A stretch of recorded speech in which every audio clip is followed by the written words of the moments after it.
Yes, with the understanding that the council recognizes that we are delaying filling a number of positions, including a couple of police officers, some maintenance positions, a park manager position, and doing that. So understanding that, yes, that is our recommended budget, and the budget does include an expenditure of $122,000 as a contingency expense. And so in the discussions that we've had having to do with the budget, and then in the process of negotiating with the unions, certainly it was my understanding from what we're being told that really that $122,000 was a contingency because we didn't really know how the negotiations were going to go. And if they didn't go exactly the way we want them to, that we would need to use that money. Either for health benefits or raises or whatever. And so I realize that we're still in the process of our negotiations. Thus far, they seem like they're going pretty well. I can't remember, were we thinking that if indeed things did go well, that we would have the possibility of having the majority of our contracts actually negotiated and done by the time we actually have to set the final levy? Mayor and Council, it is our intent to bring at least 6 of the 7 contracts to the December 6th meeting and have you approve them that evening along with the budget. And we've had some discussion earlier about what a great guy Mr. All is. That's what I got out of what Mr. Antonin was saying. Can play many of the positions on the team and does so. And the fact that we are stretching a lot of people. People having to do more than what they've had to do in the past. And I understand all that, and I certainly understand that we could operate better and be a better organization, manage probably a little bit better if we could bring in some people to fill some of these spots so we don't have to stretch so far.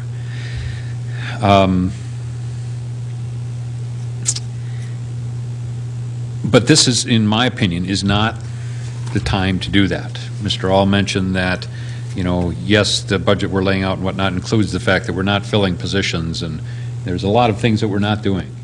And Mr. Antonin, I mean, I think it's great that Mr. Antonin would like to have this contingency because I was telling him when we were talking about it on the phone, you know, he was saying he thought that perhaps the council should have some money that if something comes up or if there's something we want to do that we have some money to do it. Well, and my response was I can think of about $1 million worth of things that I would love to do in Maplewood. And well, you know, that would be a start anyway.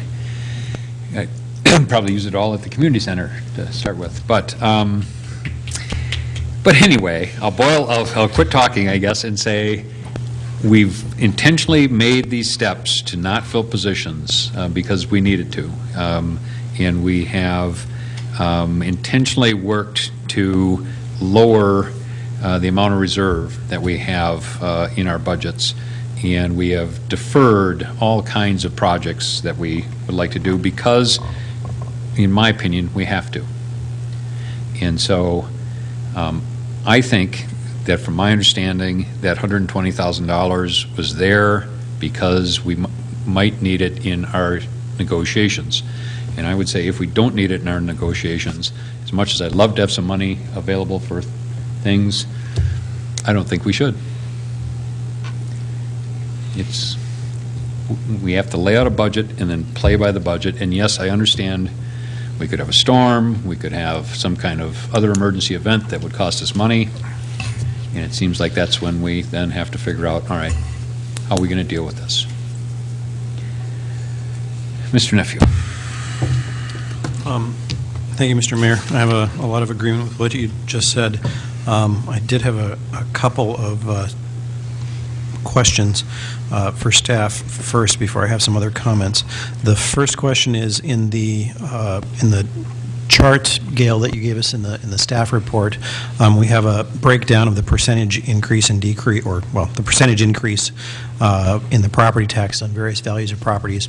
And, of course, it's notable that they're all whatever the projected levy increase is, those numbers are then lower. So, for instance, a $150,000 home, 5% levy increase equates to 3.6% tax increase for that house. So I realize that there are a lot of complex things that go into the property tax calculation. So I have an observation, first of which is that, of course, there has been growth in the city of Maplewood in number of households, et cetera, or at least according to the Met Council.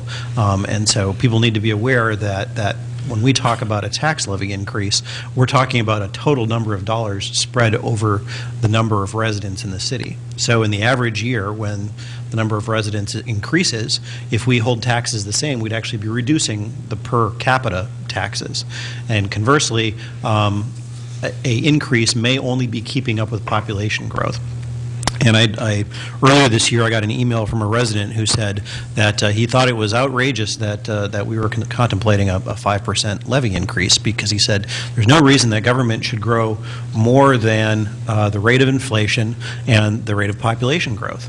And so I went back and I said, well, actually, if we use that method, we should have a higher levy increase, because looking at the point in time where you could have recent inflation numbers in the budget cycle and looking at what the Met Council population growth estimates were, we actually would need to have a higher number in order just to keep up with that.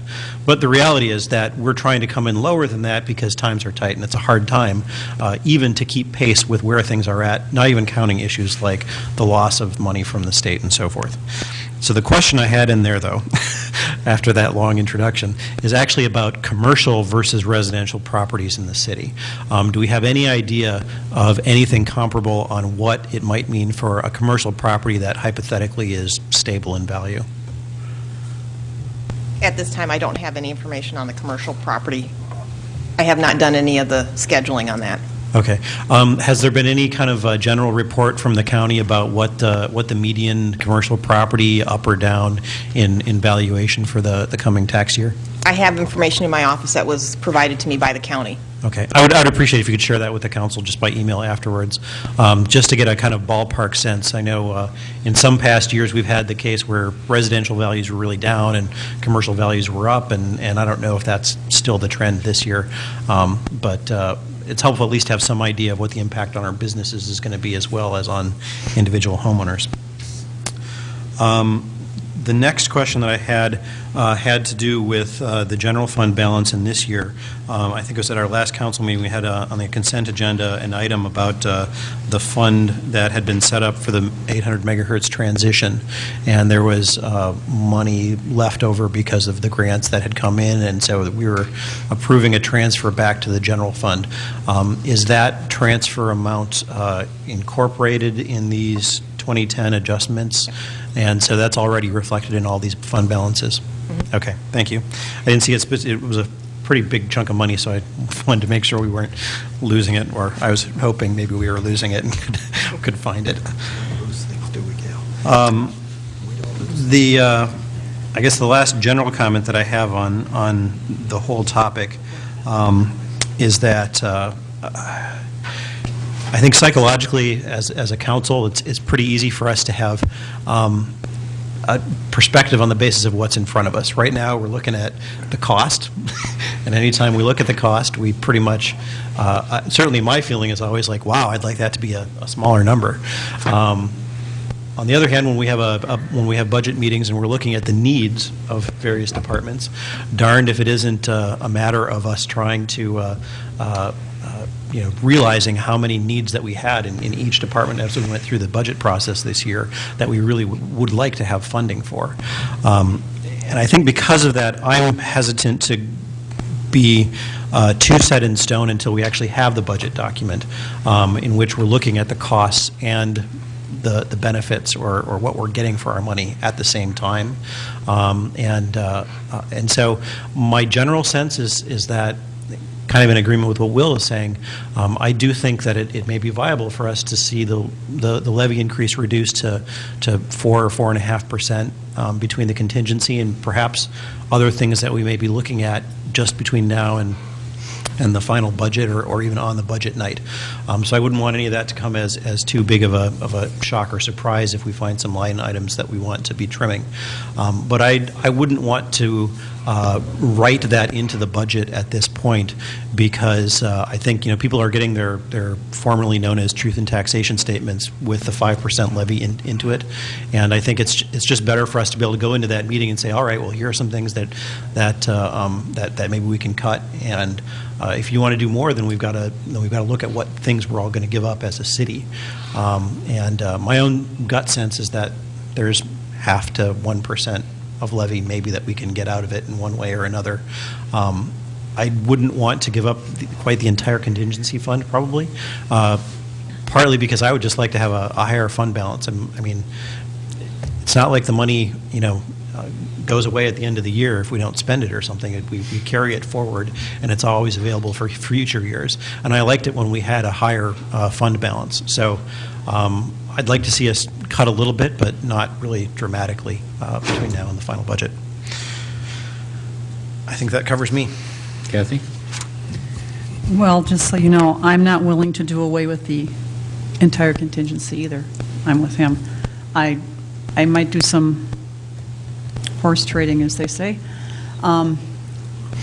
convincing back and forth or whatever, but I'm not comfortable living without a contingency fund, because I disagree with what you said, Will, partially because it makes it sound like you only use a contingency fund for fun and frolic, and it's more like you'd use it because it was something happened that you really need to take care of.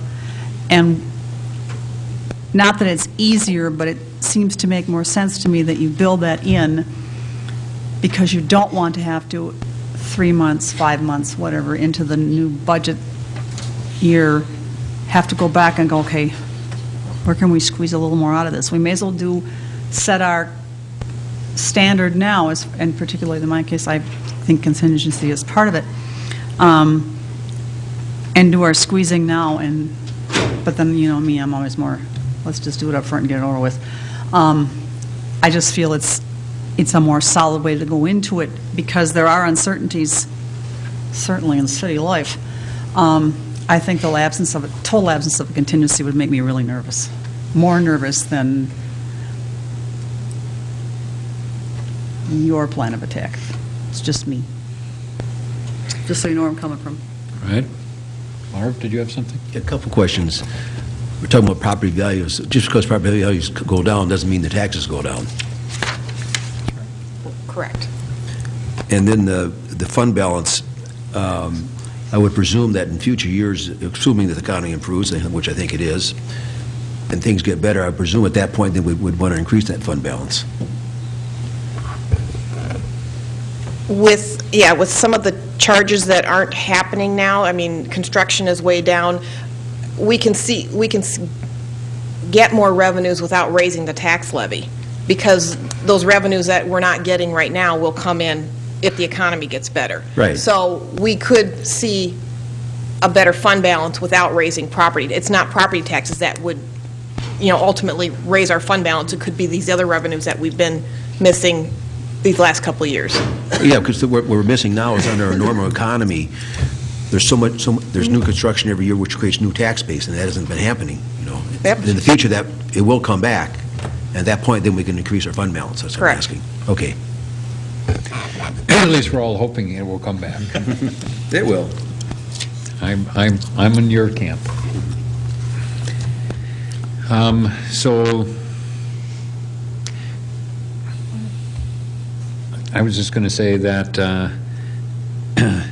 that I would not have to, and I don't know that I'd want to take the entire contingency. It's just that, I tend to believe what the staff tells me. And along the lines, they said that money is having to do with the union negotiations. And so if those things go well, then we shouldn't have to I don't like when we kind of redirect something. Oh, well, it doesn't look like we're going to need it there. Now it's a council contingency. Let's get the fund balance. And so, or it goes to the fund balance. And so, if you're going to tell me that that's what that money's for, then that's what it's for. And so, however, I certainly, Even the little sidewalk sections that we complete now and again, those are things that I think are important, that we have the ability to do that when the need arises. And so I wouldn't want the whole thing.